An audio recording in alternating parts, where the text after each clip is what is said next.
Hi guys, it's Vanessa. I'm here with Staci Henderson today, my mom-in-law actually. Yes, and we're having a girls' night in, drinking some champagne in our PJs. But we're also here today to talk about borderline personality disorder.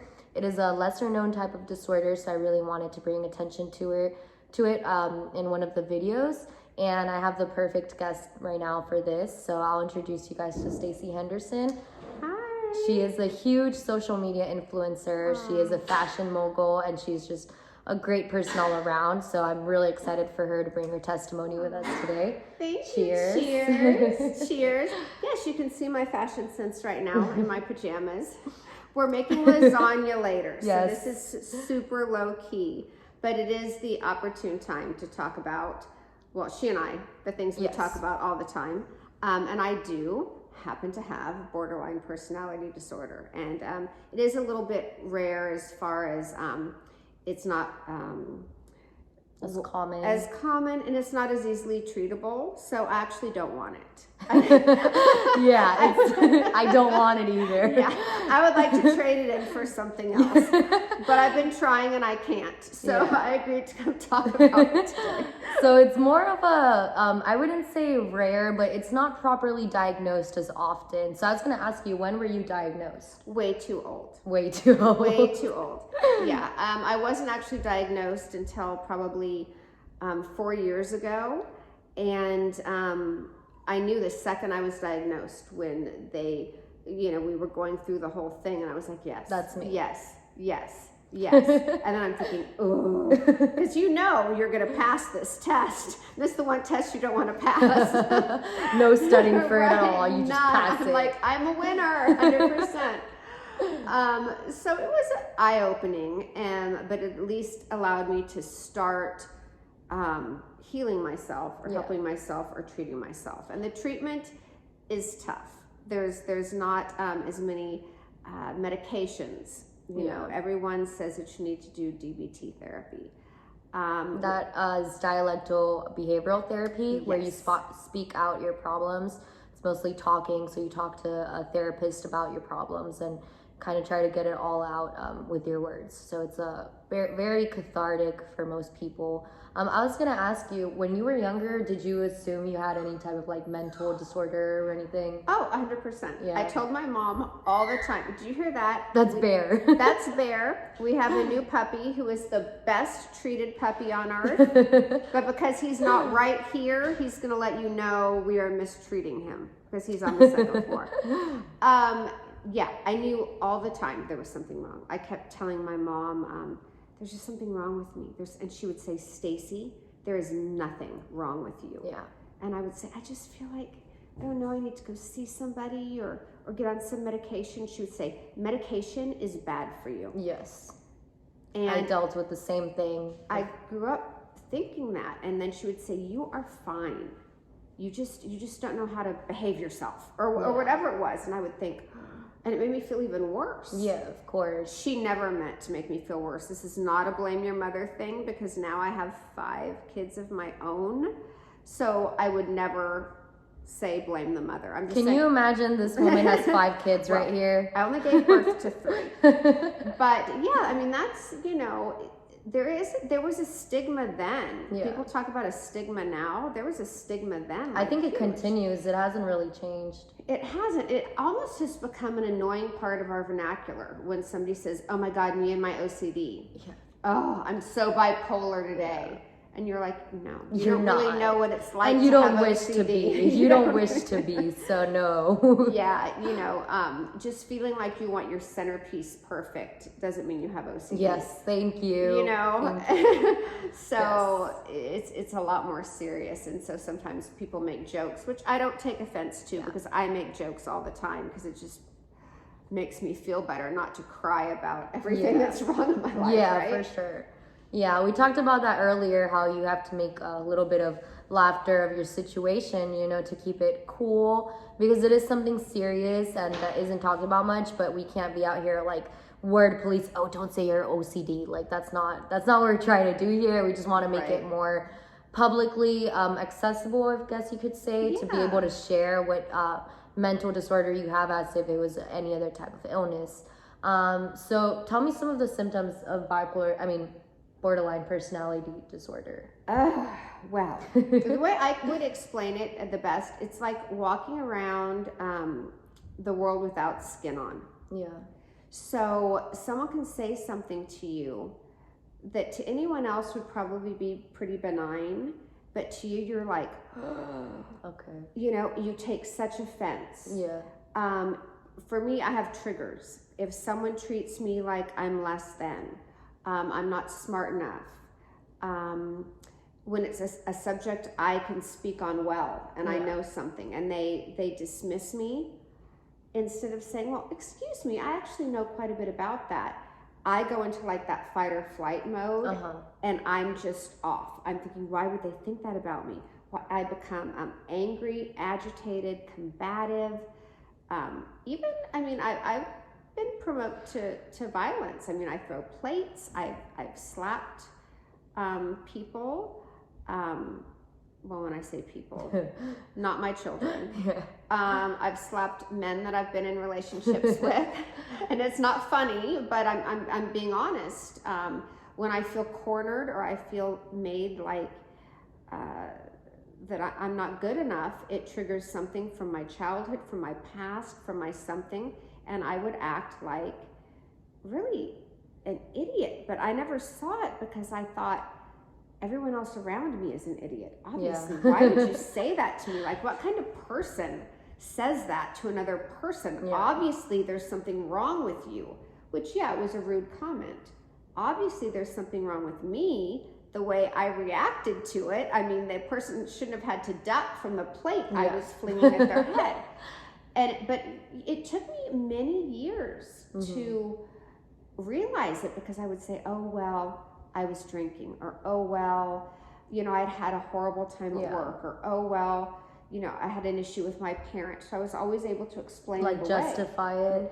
But I think the fact that you mentioned that it's like you get a little bit aggressive, it's part of the reason why it's very misunderstood, and it can be misdiagnosed very commonly. I know you've probably had a misdiagnosis before as like probably anger issues and stuff, but it's actually a real thing by itself, borderline personality disorder. And like you said, you know, triggers will trigger you to be aggressive in some manners that to other people might not seem like that intense.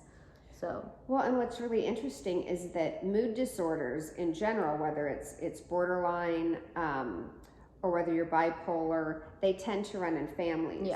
So there you are in your family, and your odds are pretty good when you've got 7 of us. But a couple of us might have a problem, and it's probably not the same problem. And so then you want to talk about aggression and violence and just awful words being slung and things being out of control. And you're like, it's not like this on TV. You know? This is not what's on WebMD. Right? I didn't see this. And, you know, I went out to lunch with Sarah the other day, and she didn't say her family was doing this. So I'm just not sure. You know, so that's really hard, because you live with this shame of like, what the hell is wrong with my family? And so I'm happy for you. Thank you. And for listen to this poor sad dog. At the end, we're going to bring him down and let him like lick the camera. You're going to see how happy he actually is. But to have a diagnosis early, I probably would have been able to deal with it better. I'm still scrambling, you know, later in age to come to terms with what I have and to try to get on the medication that I can have. Unfortunately, borderline does not respond as well to different medications as other things do. Now, for me, the dialectical therapy, I don't like to talk about it. You don't enjoy DBT? I don't enjoy it, and that's my problem. I know you're supposed to, but I don't want to rehash it, because then I feel it again and I'm mad all over again. It can be very cathartic, to be honest. You don't realize what your problems are until you start speaking about them, and then you're like, holy crap, these are real problems. So do you have triggers? Like music is a huge trigger for me. Really? I didn't know that. For me, I could have, and hence I bring up the glass of wine again. So maybe we're talking substances. I don't know, and that's a whole other show. But, and I hear a song that brings me back to something. And I just can re-experience that thing all over again. So that's like a very intense trigger. Huge, very intense. I'd say with me, my triggers are kind of like based on my childhood. For example, I grew up in a childhood where there was a lot of yelling because of my parents, you know, as they were being divorced and stuff. That's what I was exposed to. So if anyone yells at me, no matter what it's about, I get triggered and I just stop crying very, very bad, which is, it can look immature, but really it's just a trigger for me. You know, yelling is a trigger, so I'll just break down crying, and it's something that I currently work in. But you know, I didn't realize that music could be a big trigger for people with BPD, borderline personality disorder. And how do you say, how does that affect your daily life, or how you go about your daily life? Oh, it's ridiculous. Really? Yeah, it really is. I'm so in tune to people's facial expressions. Really? And so, you know, my husband will come home. This is a true story, happened just last night. He came home and he had this face on, like, that face, you know? And so I said, oh my God, what happened? Because I knew this is like the big serious face. And he was like, why are you always like that? Nothing happened. Yeah. And like, it makes me feel like I'm always overreacting, like I'm always this, I'm always that. I knew I was right, by the way. Like in your feeling, you knew that. Yeah, I was like, okay, great. Now I'm mad at him for lying. And it turns out it was a thing that we got past, but something that he had let lapse, and now we had to scramble to rectify the situation. And I was really good. I waited until this morning, and I was like, you're going to apologize for that. Yeah. But yeah, I get triggered just very easily by other people's reactions to me. I'll look at their face and I'll think, oh, they're unhappy, or they're uncomfortable, or they're angry with me. And I know it's true because I can read people. Yeah. But then my brain goes wild thinking, why? Yeah. Maybe they're having a bad day, has nothing to do with me, but I see your face and now I feel your feelings. So then I go home and I'm horrible to everybody because I've sucked up all the feelings of everyone else around me all day. Yeah, that makes sense. Yeah. I also wanted to talk about ketamine treatments and Mindscape, So I'll let you explain a little bit more about Mindscape, what it is. Yes, I totally will. So I had, I'll just go back very briefly. We were in Europe, dream trip of a lifetime. But I was not well mentally during that trip. Okay. I was having some problems back at home with one of my children. I couldn't focus on the wonderment that was the trip, knowing that I had this child at home misbehaving. And I was trying to do two faces, like to my husband, this is great, it's all fine, but it wasn't fine. And anyway, I ended up having a big meltdown where I took somas. I don't know you know what they are. They're sort of like, I don't know, a sedative, a sleeping pill. A soma is used for sleeping. The generic name is Carocipridol, I believe. And they knock you out very, very quick. You out. And I have a sleep disorder, which I've had since I was 19. So I always have to take things for sleeping. This was new to me. And I took a few. A little too many. I didn't take my normal dosage. And I wasn't trying to kill myself, but I was trying to I wanted to be out for a while. I know what you mean. Okay, so I have to take responsibility for that. And scared my husband to death, scared the entire family. I was not my normal self. I was actually feeling very suicidal. Like if anything would have happened to me, I wouldn't have cared. Yeah, I feel that. And I knew something was really wrong. And when we were on the airplane home, I thought, I can't go home like this. Yeah.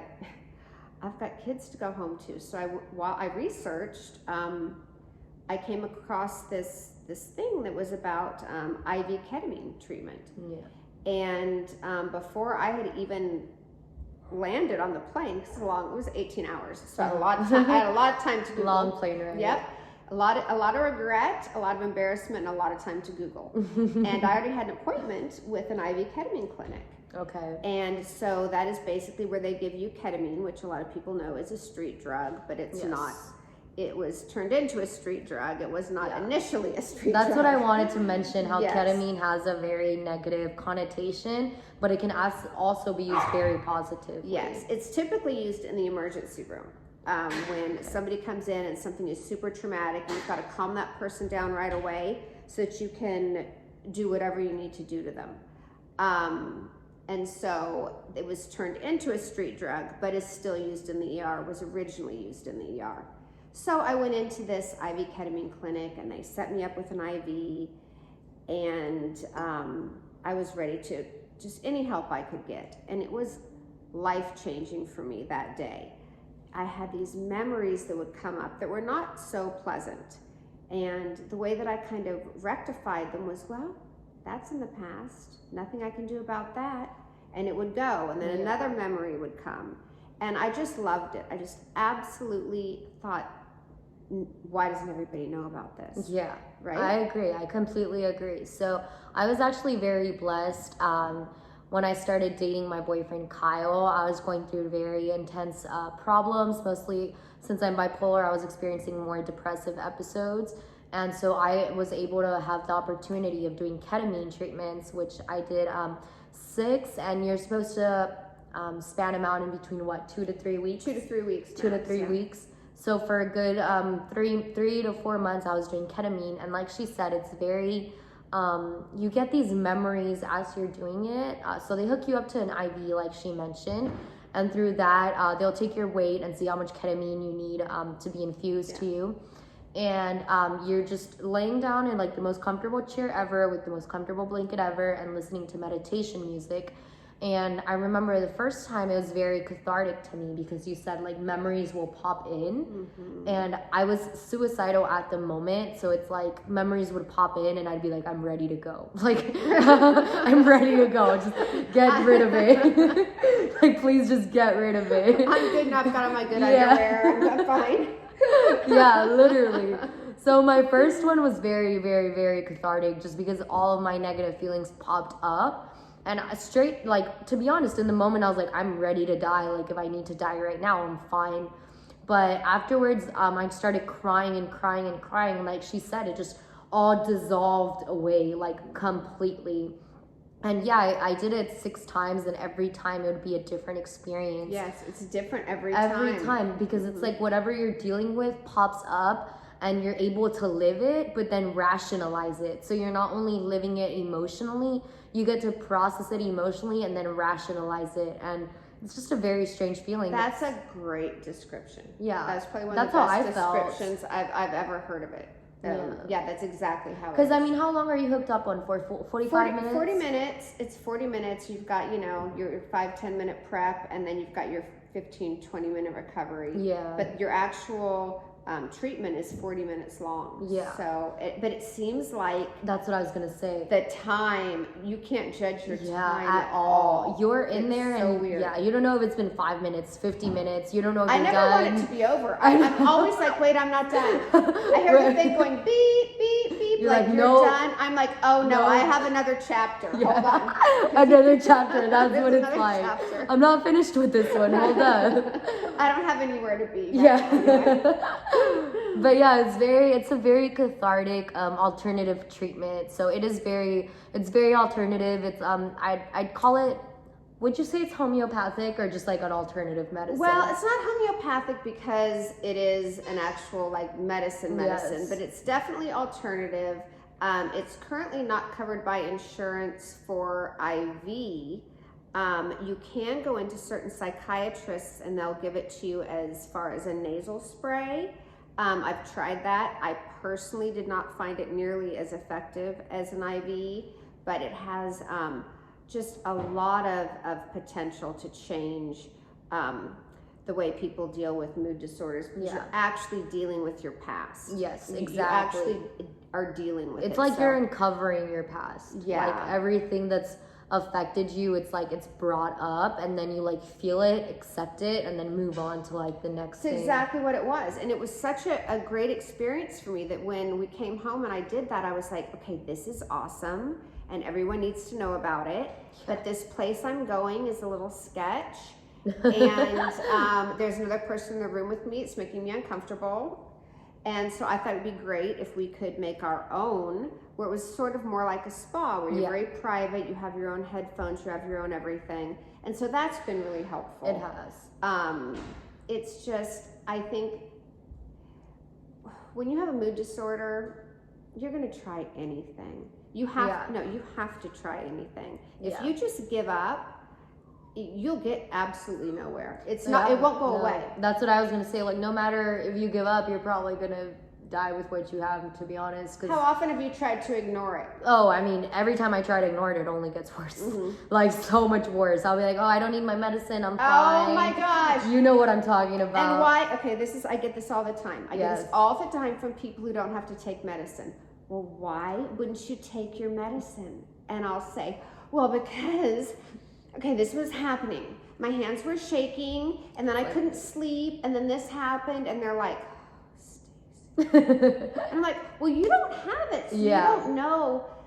Everything you try to do to help yourself also has a side effect. It really does. It really does. It does. Doesn't mean you don't keep trying. It just means it's not like you just pop a pill and you're happy. People joke about Xanax, or they joke about Prozac. You're just going to take it and it's a happy pill. I wish me too. I had a happy pill. Me too. Okay. That one could solve all my problems. Right. I've got a pill that's like gets you through your life without hitting someone. Pill. Give it to me right now. Give it to me right now, please.